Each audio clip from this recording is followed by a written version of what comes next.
My name is Farai Munjoma. I'm 19 years old. I first started junior achievement in 2012 when I was in Form 2. That's when I joined my school's junior achievement franchise, Farai Holdings at Nyanga High, my brothers. I've been with junior achievement for the past 4 years now. I just finished my upper 6. Well, we're basically looking at giving back to society, social entrepreneurship, as well as coming up with new innovative products which are responsive to our consumer needs in terms of food, provision of honey, and the latest project that we were working on with Verity was our Shasha I Seminar, which is Zimbabwe's first student-driven educational platform, which is aiming at empowering the high school students in this information age. We started the project in 2014 in collaboration with our consultancy outfit, JAZ, whereby we came up with a website that was trying to revolutionize and define the Zimbabwean e-learning experience, whereby we realized that most platforms were charging exorbitant prices for students to get information for them. But with Shasha, it is free for the student. What we want is we want to try and get rid of the geographical, the time, and the financial barriers that we as African students face in accessing information. Because the biggest problem in our society is the barrier to information. We want to try and get students connected to a lot of information. And by inventing Shasha, what it means is that everyone, anywhere in Zimbabwe, is able to access ordinary level notes, advanced level notes.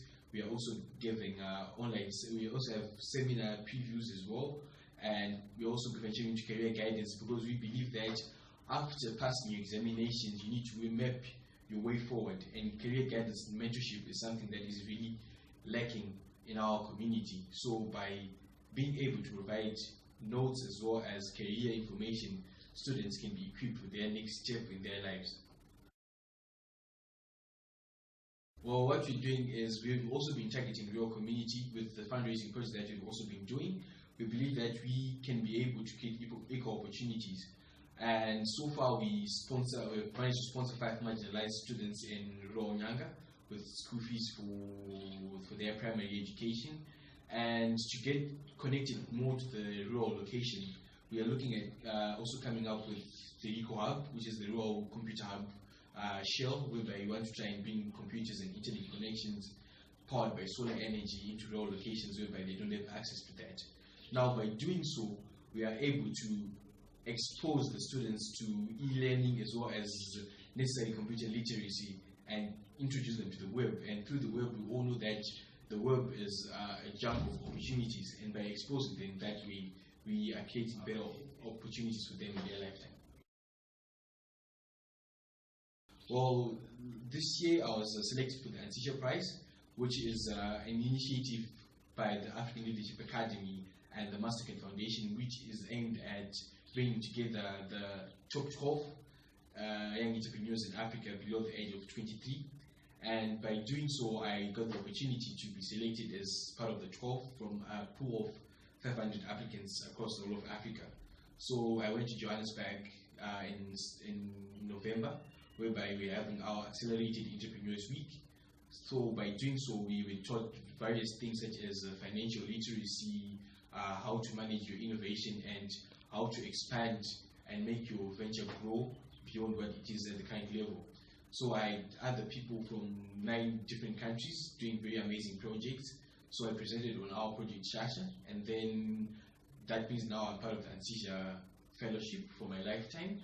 I'm now exposed to the network of other African entrepreneurs out there.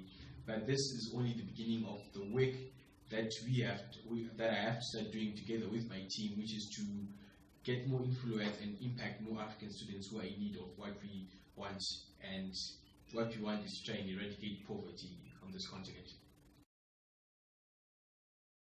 Now that I'm back in Zimbabwe, it's basically taking back what I learned from the Anzisha and try to get as many youths involved, because I believe that Shasha can be the head that will be able to unearth some of the African jewels that we have.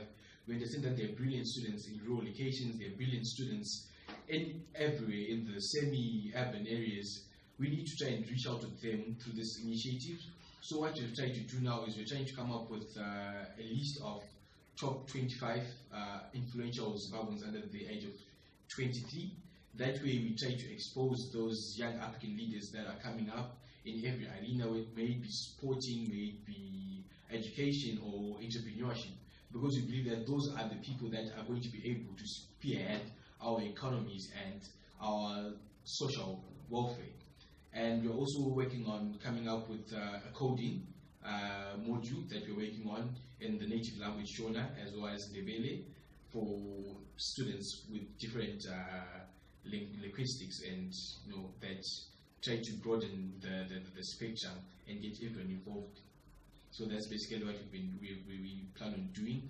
But one of the major things that we want to try and work on is the rural solar computer hub that will enable us to reach out to more people and impact more people in the whole of Zimbabwe. Well, on a more personal level, I see myself doing more impact and having more impact on people's lives in the next 10 years to come, because I'm looking at business as a career. I look forward to going to the African Leadership University for my graduate, and then I also do my MBA.